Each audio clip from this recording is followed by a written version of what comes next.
There are a number of new gods considered to appear in Moana 3, including Hineni-Tipu, the goddess of death.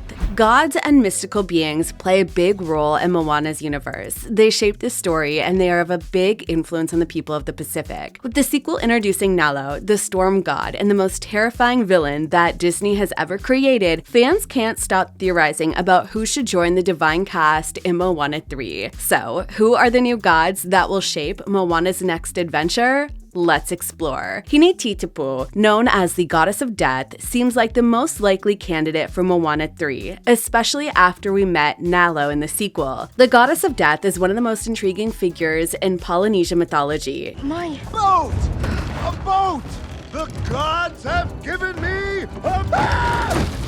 She lives in the underworld, guarding the balances between life and death. If she appears in Moana 3, she would definitely serve as Moana's biggest challenge. But why are so many people convinced she'll appear in the third installment? Well, it's because of Moana's recent transformation. After her transformation into a demigod in the sequel, the title character might need to explore what it means to be both mortal and immortal. The new goddess could also reveal new truths about Moana's ancestors or her destiny. What do you guys think? Let us know before we continue with Miki Tarara, the guardian of mortality. Miki Tarara is a god connection to the origins of mortality, and I can easily see him being included in Moana 3 because he's also the father of Maui. The sequel gave Maui great character development, and there's a big chance that Moana 3 explores more about his past and his connections to the gods. Miki Tarara could also help Moana understand the price of immortality. So serious.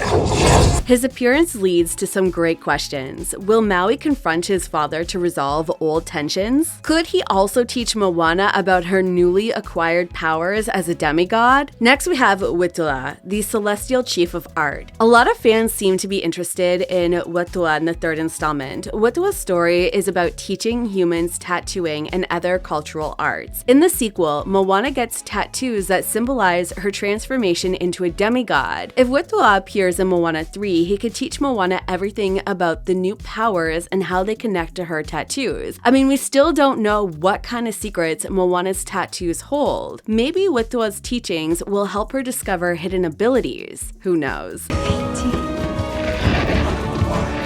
Let's continue with Neowika, the Maiden of Reconciliation. Neowika is a fairy-like being and Wetua's daughter. She represents forgiveness and unity, meaning she could easily inspire Moana to unite different islands and cultures in the upcoming film. Considering Nalo's actions in Moana 2, she could reappear to help people of the Pacific reconnect after a long time of being separated by Nalo's curse. Do you guys think that she could help Moana bridge the gaps between her people and new allies? Let's carry on with Tukafatu, the gatekeeper of afterlife. Tukafatu is a very interesting figure that can easily appear in the third installment. He is a god that guards the entrance to the underworld. In other words, he decides who he can pass and who must remain in the mortal realm. If the third installment has Moana entering or crossing between worlds, he could serve as both a villain and an ally. Moana will definitely need to earn the trust of such a powerful god. This only brings us to Tiwaiwaka, the spirit guide. Tiwaiwaka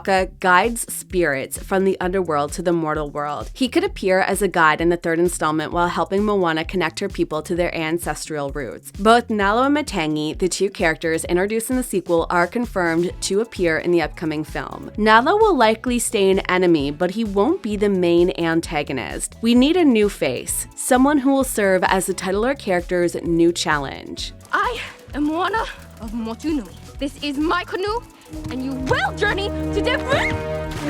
Someone like Firo, the embodiment of darkness. Firo is the god of darkness and death, often portrayed as an enemy in Polynesian stories. I can only imagine him being the ultimate test for Moana. Firo's appearance could also make the franchise a bit darker. His powers could threaten the balance of the world, making him one of the most dangerous villains in the franchise. But how would Moana defeat a god of pure darkness? Well, she's a demigod now, meaning she has new powers that will play a big role in the third film. So, will Maui play a role? If new gods are introduced, what will happen to Maui? What kind of role is he going to play in the third installment? Will he face his father? Are we going to learn more about his origin? For me, it's more likely that we'll see him join forces with Moana to defeat a new enemy like Filo. One thing is certain, the potential for new gods in Moana 3 is an exciting opportunity. These characters could offer some interesting storylines and deeper cultural representation. And of course, they could give Moana great character development.